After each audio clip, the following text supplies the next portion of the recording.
அருட்பெரும் ஜோதி அருட்பெரும் ஜோதி தனிப்பெரும் கருணை அருட்பெரும் ஜோதி.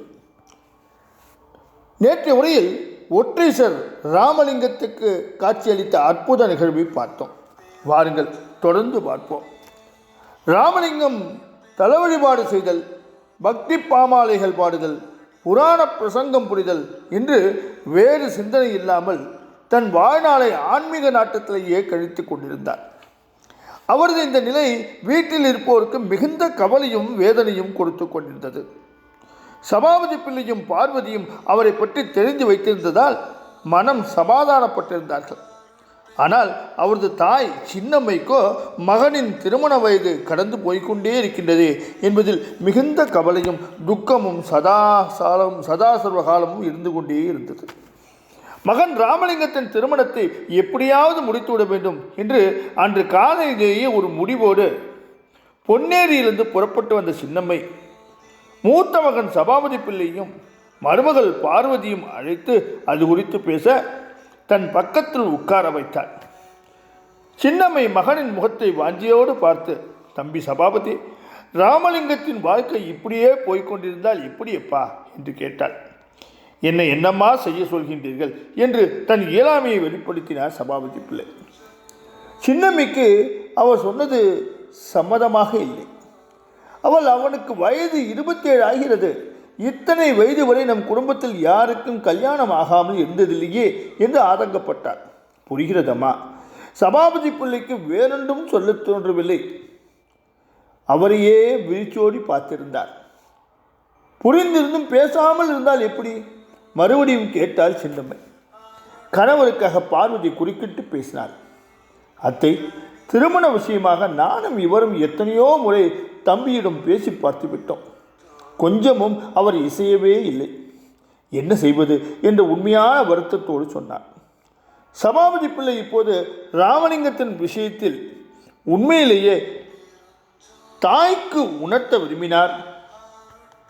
மா, தாங்கள் நினைத்தது போல் திருமண விஷயத்தில் தம்பியை சுலபத்தில் வழிக்கு கொண்டு வர முடியாது என்றார். சபாபதி பிள்ளை சொன்னது சின்னம்மைக்கு சற்று கோபத்தை ஏற்படுத்தியது. ஏன் சபாபதி தட்டி கழிப்பது போல அப்படி சொல்கின்றாய் என்று வெடுக்கென கேட்டார். தாயின் கோபம் அவருக்கு புரிந்தது.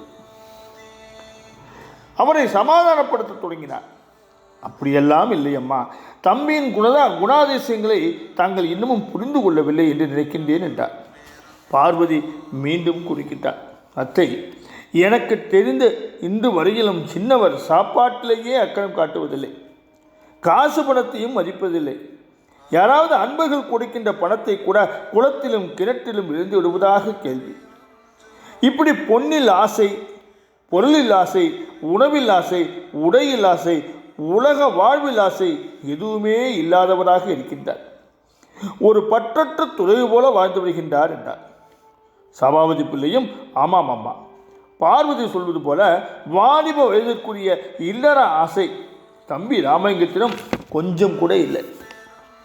மாறாக சிறு வயதிலிருந்தே அவருக்கு இருக்கின்ற கோயில் வழிபாடு, தெய்வ பாடல்களை பாடுவது, சமீப காலமாக இருக்கின்ற சித்து விளையாட்டு என்றுதான் அவரது வாழ்க்கை போய்கொண்டிருக்கின்றது. இந்த தரத்தை மாற்றி அவருக்கு திருமணத்தை செய்துவிட வேண்டும் என்று நானும் இவளும் எத்தனையோ முயற்சி செய்கின்றோம். பலன் பூஜ்யம் என்று தன் பங்குக்கு ராமலிங்கத்தின் திருமண தடைக்கான காரணங்களை தாய்க்கு எடுத்து சொன்னார். ஆனால் சின்னம்மை இவை எதையும் கேட்பதாக இல்லை. அவளுக்கு ஒரே சிந்தனை, மகன் ராமலிங்கத்தின் திருமணத்தை எப்படியாவது முடித்து விட வேண்டும் என்பதுதான். அதனால் அவள் இப்படி ஆளாளுக்கு சொல்லிக்கொண்டே போனால் இந்த தள்ளாத வயதில் கல்யாணத்தை பார்க்காமலேயே நான் போய்விடுவேன் போலிருக்கின்றதே என்று புலம்பத் தொடங்கிவிட்டார். தாயின் வார்த்தைகளை கேட்டு சபாபதி பள்ளி துடிதுடித்து போனார். ஐயோ, அப்படி சொல்லாதீர்கள் அம்மா, எப்படியாவது இதற்கு ஒரு வழி செய்கின்றேன் என்று அவசரமாக சொன்னார் அவர். சீக்கிரம் செய்யப்பா சபாபதி, கண் பார்வை இருக்கும்போதே அவன் கல்யாணத்தை பார்த்து விட வேண்டும் என்று ஆதங்கப்பட்டு மிகவும் வருத்தப்பட்டாள் சின்னம்மை. சில நாட்களாக அவளுக்கு லேசாக கண் பார்வை மங்கிக் கொண்டே வருவதும் கூட ராமலிங்க நிறுவனத்தில் அவள் இத்தனை அவசரமும் பிடிவாதம் கொள்வதற்கு ஒரு காரணமாக அமைந்தது.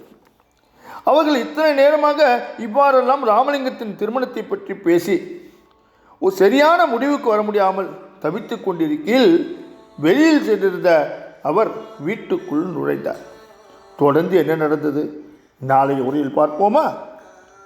அருட்பெரும் ஜோதி, அருட்பெரும் ஜோதி, தனிப்பெரும் கருணை, அருட்பெரும் ஜோதி.